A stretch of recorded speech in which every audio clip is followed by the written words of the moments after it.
TheSmartLocal.com. Hi! Hi! Do you have any memorable part-time job stories? Ooh. Ooh. Oh! Bam!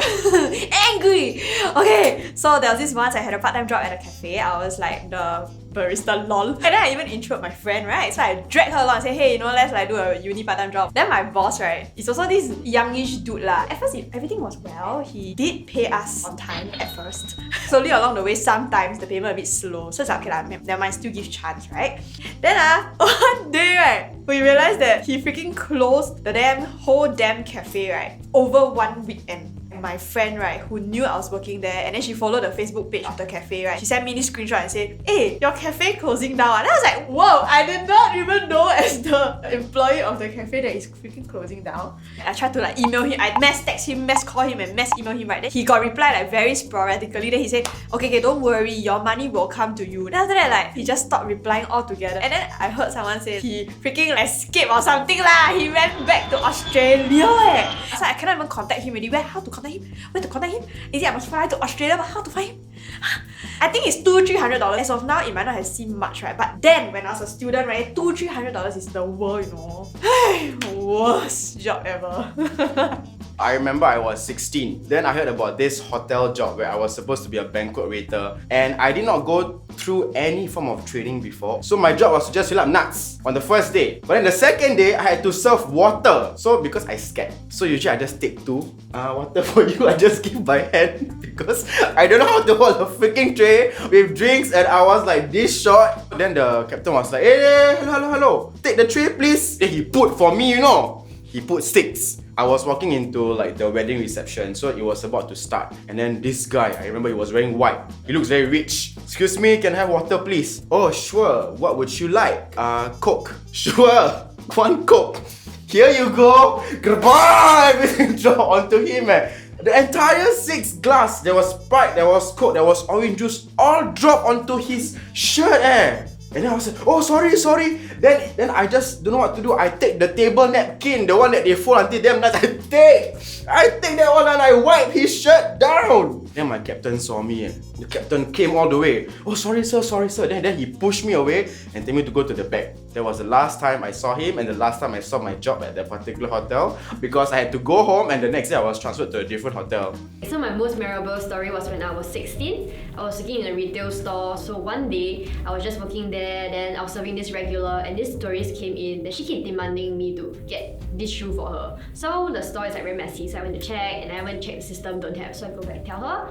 Then I go back to the regular customer, then serve. So I put the shoe aside. Then suddenly, right, the tourist is damn crazy. She just started screaming at me. 这什么态度？你为什么这样对我？你不要说我讲啦，你以为我没有钱咩？ All that kind of thing. Then I was just like, what's happening? Then right, she take the shoe from the rack there, right? Then she throw towards me. Then everyone just stop their thing and look at me. Then she keeps screaming at me. 你这个 salesman 哦，没有用的，that kind of thing. Then until like she was on the way out, she spit on the floor. It's in NBS somewhere, you know. She just spit on the floor. Then just like, chill man, like, oh, I damn scared. I wanted to cry, you know. And this was my most memorable part-time job ever. So when I was 18 or 19 years old, I worked at Cotton On as a part-timer. So during our training, right, they told us that sometimes they will send mystery shoppers to the shop to just like observe us and pretend they are shoppers. Then one day, I saw this man. He wore some button top with like pants and holding onto a briefcase. Totally don't look like a Cotton On shopper. He's not looking at the clothes, you know. He's looking at everywhere but the clothes. So I was like, wow, this guy must be the mystery shopper. Then I like,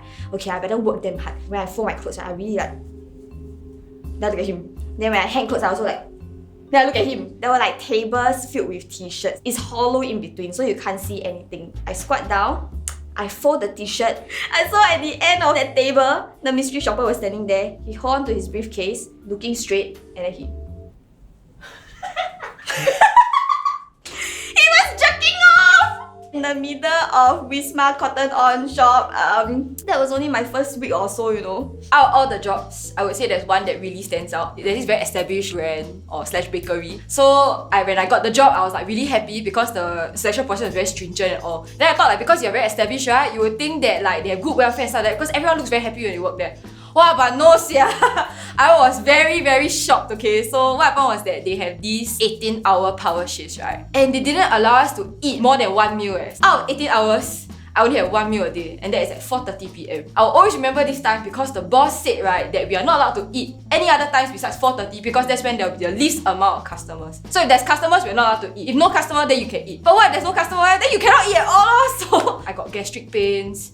My legs were hurting. To me, it was very memorable because I met really solid people who had very, very good work ethic. So despite these working conditions, right, we still did our best for the customers. We still hit our sales targets and stuff like that. That's why it's like the most memorable part-time job I had lah. So I work at this water playground, and you know how at water playgrounds there is like the kids section where they have the slide and also a bucket that has like a lot of water, right? So the water actually collects about 3 to 5 minutes, and after that it will start like pouring down like flood kind. I was supposed to be on top of the slide, and basically I have to help the kids get down the slide safely. So like one kid came up and he was like super cute. He sat down and I gave him a high five, and down he went. So I was very happy for him. I turned back and looked on the floor, and I saw my worst nightmare, poop. It is like the lao sai kind of poop. The lao sai is like the gao gao kind, like the teh ping kind of lao sai, okay? That was when I realized that the bucket has not poured for at least 3 minutes already, which means that I was left with 2 minutes to clear the lao sai, but there is no way that I can do it because I have nothing on me. So I immediately called my leader, and I was like, I think you need to get here right now. Because if the bucket pours, then the lao sai will like go down the slide, which means that the entire pool filled with kids and like humans, right, will be filled with the lao sai, and there's no way we can freaking clean the pool lah. He finally arrived after 1 minute plus. So he heroically took the